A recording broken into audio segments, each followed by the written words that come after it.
Hello everyone, welcome back to our channel Swastha wonders. నా intermediate fasting 100 days ఛాలెంజ్లో ఇది day 72. నేను 16:8 విండో చేస్తున్నా. 16 hours fasting, 8 hours eating window. నా eating window morning 9 to evening 5 o'clock. ఈరోజు morning 9 o'clockకి first ఒక బనానాతో నా ఫాస్ట్ని అయితే బ్రేక్ చేశాను. ఒక హాఫ్ అన్ అవర్ గ్యాప్ ఇచ్చి 9:30కి అయితే 2 eggs తోటి ప్లెయిన్ ఆమ్లెట్ ప్రిపేర్ చేసుకున్నాను. అది తీసుకున్నాను. ఇంకా ఆఫ్టర్నూన్ లంచ్లోకి వచ్చేసి ఈరోజు కొర్రలతోటి పన్నీర్ ఫ్రైడ్ రైస్ ప్రిపేర్ చేసుకున్నాను. Garlic paneer fried rice. దానికోసం అయితే ఫస్ట్ కొర్రలు ఉంటాయి కదా, వాటిని ఎర్లీ మార్నింగే సోక్ చేసుకోవాలి. అంటే ఇది నేను ఆఫ్టర్నూన్ 12 o'clockకి చేసుకుంటున్నాను. దానికోసం నేను మార్నింగ్ 5 o'clock టైంలోనే ఒక గ్లాస్ కొర్రల్ని సోక్ చేసేసుకున్నాను. వాటిని వాటర్ అంతా కూడా తీసేసి ఇప్పుడు ఇంకొకసారి వాష్ చేసుకుని కొర్రల్ని ఒక గిన్నెలోకి వేసుకోవాలి. ఇలా గిన్నెలో కాకపోతే మీరు డైరెక్ట్గా కుక్కర్లో అయినా పెట్టుకోవచ్చు, మన చాయిస్. నేనైతే విడిగా కుక్ చేసుకుంటున్నాను. గ్లాస్ కొర్రలకి 2 glasses వాటర్ వేసుకుంటే పర్ఫెక్ట్గా అయితే కుక్ అవుతాయి. ఇది కుక్ చేసుకుని ఈ రైస్ పక్కన పెట్టేసుకోవాలి. మిల్లెట్స్ ఏవైనా సరే కంపల్సరీ సోక్ చేసుకుని, అంటే మినిమం 6 hours అయినా సోక్ చేసుకుని మనం కుక్ చేసుకుంటే మనకి డైజెషన్ ఇష్యూస్ ఏం రాకోకుండా ఉంటాయి. ఇంకా ఇప్పుడు స్టవ్ పైన ఒక ప్యాన్ పెట్టుకుని లైట్గా కొంచెం ఆయిల్ అయితే యాడ్ చేసుకోవాలి. ఆయిల్ కొంచెమే వేసాం కాబట్టి అంత స్ప్రెడ్ చేసుకుని ఇప్పుడు పన్నీర్ యాడ్ చేసుకోవాలి. ఈ రెసిపీ నేను 2 members ప్రిపేర్ చేస్తాను. 2 members తగ్గట్టు పన్నీర్ అయితే తీసుకున్నాను. ఈ పన్నీర్ అంతా కూడా గోల్డెన్ బ్రౌన్ కలర్ వచ్చే వరకు ఫ్రై చేసుకోవాలి. పన్నీరు గోల్డెన్ బ్రౌన్ కలర్ వచ్చిన తర్వాత ఒక గిన్నెలోకి తీసుకుని పక్కన పెట్టేసుకోవాలి. ఇప్పుడు సేమ్ అదే ప్యాన్లోకి ఇంకొంచెం ఆయిల్ యాడ్ చేసుకోవాలి. ఆయిల్ హీట్ అయిన తర్వాత కొంచెం గార్లిక్ సన్నగా చాప్ చేసుకుని యాడ్ చేసుకుని ఫ్రై చేసుకోవాలి. గార్లిక్ మంచిగా ఫ్రై అయిన తర్వాత ఇందులోకి వెజిటేబుల్స్ యాడ్ చేసుకోవాలి. నేనైతే క్యారెట్, బ్రోకలీ, క్యాబేజు, కొంచెం క్యాలీఫ్లవర్, ఇవన్నీ కూడా చాలా సన్నగా చాప్ చేసుకోవాలి.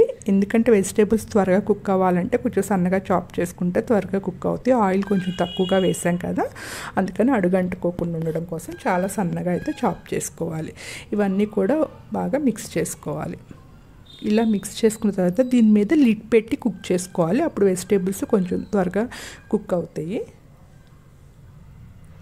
ఇలా ఒక 3 minutes పాటు కుక్ చేసుకున్న తర్వాత లిడ్ తీసి ఒకసారి అంతా మిక్స్ చేసుకోవాలి.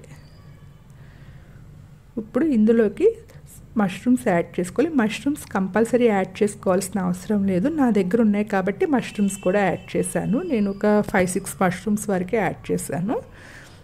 ఈ మష్రూమ్స్ కూడా వేసినాక ఇందులో ఇప్పుడు వెజిటేబుల్స్కి సరిపడినంత సాల్ట్ యాడ్ చేసుకుని మొత్తం అంతా కూడా మిక్స్ చేసుకోవాలి. ఇదంతా కూడా లిడ్ పెట్టేసి వెజిటేబుల్స్ అన్నీ కుక్ అయ్యేరాక కుక్ చేసుకోవాలి. సిమ్లోనే పెట్టుకోవాలి, ఎందుకంటే కొంచెం ఆయిల్ తక్కువ వేస్తున్నప్పుడు మనం కొంచెం సిమ్లో పెట్టుకుని నిదానంగా కుక్ చేసుకోవడం వల్ల ఏంటంటే వెజిటేబుల్స్ ఏమి కూడా మాడిపోకోకుండా బాగుంటాయి. ఇంకా ఇలా కుక్ అయిన తర్వాత ఇందులోకి ముందుగానే కుక్ చేసి పక్కన పెట్టుకున్న కొర్రలు కూడా రైస్ని యాడ్ చేసుకోవాలి. యాడ్ చేసుకుని మొత్తం అంతా కూడా మిక్స్ చేసుకోవాలి. ఇదంతా కూడా మిక్స్ చేసుకున్న తర్వాత ఇందులోకి టేస్ట్కి సరిపడినంత సాల్ట్, అంటే ఫస్ట్ వెజిటేబుల్స్లోకి కొంచెం సాల్ట్ యాడ్ చేసాం కదా, ఇప్పుడు ఇంకొంచెం సాల్ట్ వేసుకుంటే సరిపోతుంది. అది ఇంకా పెప్పర్ పౌడర్, ఇంకా స్పైసెస్ ఏమీ యాడ్ చేయం కాబట్టి పెప్పర్ పౌడర్ సరిపడినంత యాడ్ చేసేసుకోవాలి. ఇంకా ఒక 1/2 tablespoon వరకు గార్లిక్ పౌడరు, ఇదే అసలైన ఫ్లేవర్ ఈ రెసిపీకి. గార్లిక్ పౌడర్ కూడా యాడ్ చేసుకోవాలి. చాలా బాగుంటుంది ఈ రెసిపీకి అయితే గార్లిక్ పౌడరు. అందుకే నేను ఈ గార్లిక్ పౌడర్ యాడ్ చేయాలని ఫస్ట్ గార్లిక్ క్లోవ్స్ కొన్ని యాడ్ చేశాను. ఇవన్నీ వేసిన తర్వాత మొత్తం అంతా కూడా మిక్స్ చేసుకోవాలి. ఇంకా మనం ఏ విధమైనటువంటి స్పైసెస్ యాడ్ చేయాల్సిన అవసరం లేదంటే రెడ్ చిల్లీ పౌడర్ కానీ గరం మసాలాలు, ధనియా పౌడర్ ఏం అవసరం లేదు. జస్ట్ సాల్ట్, పెప్పరు, కొంచెం గార్లిక్ పౌడర్, అంతే. ఇవి యాడ్ చేసి మొత్తం అంతా మిక్స్ చేసుకున్న తర్వాత ముందుగానే ఫ్రై చేసుకుని పక్కన పెట్టుకున్న పన్నీర్ కూడా యాడ్ చేసి మిక్స్ చేసుకోవాలి. అంతే, సింపుల్గా అయిపోయింది. కావాలంటే కొంచెం కొత్తిమీర యాడ్ చేసుకోవాలి. స్టవ్ ఆఫ్ చేసేసుకోవడమేను. ఇంకా ఆఫ్టర్నూన్ లంచ్లోకి గార్లిక్ పన్నీర్ ఫ్రైడ్ రైస్ అయితే ప్రిపేర్ చేసుకున్నాను కదా, అదే తీసుకున్నాను. ఇంకా ఈవినింగ్ డిన్నర్, నా డిన్నర్ 5 o'clockకి. ఆ టైంలో అయితే ఈరోజు రెసిపీ కోసం మార్నింగ్ అంటే నేను మకానా చియా పుడ్డింగ్ చేసుకున్నాను. ఆ రెసిపీ కోసం ఇవన్నీ నేను మార్నింగే సోక్ చేసుకుని పక్కన పెట్టుకున్నాను. దానికోసం ఏం చేశానంటే ఫస్ట్ ఒక బౌల్లో కొన్ని డ్రై నట్స్, బాదము, కాజు, కొన్ని పిస్తా, ఇంకా కొన్ని కిస్మిస్ తీసుకుని ఇవన్నీ కొన్ని వాటర్ వేసి అయితే వాష్ చేసేసుకోవాలి. ఫస్ట్ ఇవి వాష్ చేసి పక్కన పెట్టేసుకోవాలి, వాటర్ అంతా కూడా తీసేసి. ఇప్పుడు ఒక బౌల్లోకి కొన్ని మకానా యాడ్ చేసుకోవాలి. మనం ఎంతవరకు తీసుకోవాలనుకుంటున్నాం అంత. నేను ఈరోజు ఆఫ్టర్నూన్ లంచ్ కొంచెం హెవీగా ఉంది నాకు, అందుకని కొంచెం మకానానే తీసుకున్నాను. అందులోకి మనము ఫస్టే వాష్ చేసి పక్కన పెట్టుకున్న డ్రై నట్స్ కూడా యాడ్ చేసుకోవాలి. ఇందులోకి చియా సీడ్స్ యాడ్ చేసుకోవాలి. నేనైతే చియా సీడ్స్ రెగ్యులర్గా వాష్ చేసే వేస్తాను, బట్ ఈరోజు నార్మల్గా వేసేసాను. నేను చియా సీడ్స్ వాష్ చేయకోకుండా అయితే యూస్ చేయను. ఇంకా ఫైనల్గా మిల్క్ కొంచెం ఎక్కువగానే యాడ్ చేసుకుంటున్నాను నేను. మిల్క్ హాట్గా ఉండాలి.